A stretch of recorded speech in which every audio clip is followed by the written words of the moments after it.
دۆخی سیاسی هەرێمی کوردستان کە ماوەی ساڵێکە بە شێوەی چاقبەستووی ماوەتەوە و هەوڵەکانیش بۆ چارەسەرکردنی تا ئێستا بێ ئاکام بوونە. بەشێک لە ڕێکخراوەکانی کۆمەڵگای مەدەنی ئەگەرچی لە حیزبەکان بێئومێدن بەڵام مەبەستیانە لە ڕێگای پێکهێنانی لێژنەیەک لە ناوە خۆیاندا سەردانی لایەنەکان بکەن و ئاشتەواییەکی سیاسی فەراهەم بێنن. بۆ ئەو مەبەستەش دەیانەوێت شاری هەڵەبجە بکەن بە دەواازەیەکی لێک تێگەیشتن و سەرەتای گفتوگۆیەکی ئاشتەوایی. کەمپین ئاشتەوایی سیاسی و پێکەوەژیان کە لە نوێنەرایەتی بەشێک لە ڕێکخراوەکانی سلێمانی و شاری هەڵەبجەی شەید پێکهاتووە.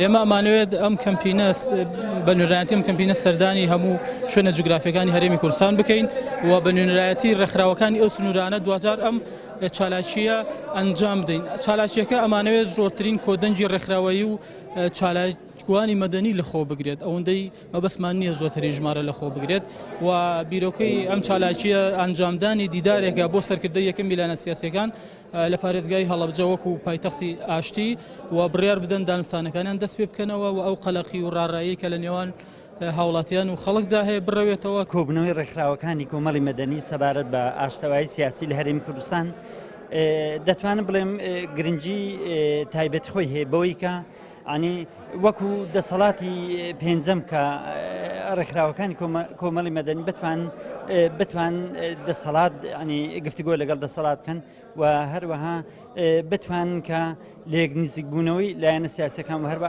ئاشتەوایی سیاسی بەرپا بکەن. بەڵام بەو مەرجەیە کە بتوان بێلایەنی سیاسی خۆیان بنوێن و خۆیان بە شێوەیەکی بێلایەن پیشان بدەن. کێشەناوخۆیەکان کە زیانێکی زۆری بەناو و پێگەی هەرێمی کوردستان گەیاندووە لە ئاست وڵاتە هاوپەیمانیەکان و لەسەر ئاستی نێودەوڵەتی و ناوەخۆشدا هاوڵاتیان لەو ناکۆکیە سیاسیانە بێزار بوونە. چالاکوانێکی مەدەنیش دەڵێت ناکرێت هەرێمی کوردستان بەو شێوەیە لە نێوان لایەنەکاندا ببێتە قوربانی بەرژەوەندیە سیاسیەکان و بەو شێوەیە بەردەوامی پێ بدرێت. هەوڵەکان هەبووە بەڵام خۆ ئەبێ گوێش بگرن، یعنی هەموو لایەنە سیاسیەکان ئەبێ بزانن هەموو خەڵکی ئاسایش ئەزانێ ئەم بارودۆخە نابێ بەردەوام بێت، چونکە ناوچەکە لە بەردەم گۆڕانکاریە کورد دەرفەتێک هەڵێک هاتوتە پێشەوە ناکری بەم شێوازەیە با بڵێن بەداخەوە بڵێن عینادیە سیاسیە ئەمەش بکەنە قوربانی با بڵێن بیری تەسچی حزبایەتی یان نەرم نەنواندن بەرامبەر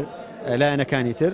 خۆ ئەیبینین و ئەیبیسین بەداخەوە گەلی کورد ئەوەندەی نەرم و میانڕەوە بەرامبەر نارەکانی و وڵاتانی دەوروبەر هێندە نەرمنین بەرامبەر لایەنەکانی ناوخۆ کە هەموو برا و کەس و کار و لە ڕوو کۆمەڵایەتیشەوە خزم و ناسیاری یەکترین. سەرکردە سیاسیەکان لە کاتێکدا بانگەشەی سربەخۆیی دەکەن و لەلایەکیش درێژە بە ناکۆکیە سیاسیەکان دەدەن. ئەمەش ناڕوونیەکی زۆری لای هاوڵاتیان دروست کردووە بە جۆرێک بۆتە هۆی ئەوەی متمانە لە نێوان خەڵک و دەسەڵاتدا نەمێنێت کە ئەمەش زەنگێکی مەترسیە بۆ فەشەل پێهێنانی دیموکراسیەت. هاوڵاتیان دەڵێن سیاسیەکان لە پێناو ئامانجە تاریکەکانیان بەلایەنەوە ئاساییە ئەگەر بۆ چەند ساڵێکیش دۆخەکە بەو شێوەیە درێژە پێ بدەن و دەستگایەکی وەک پەرلەمانیش نەبوونی باشترە بۆیان تاوەکو نەبێتە چاو دێر بەسەریانەوە.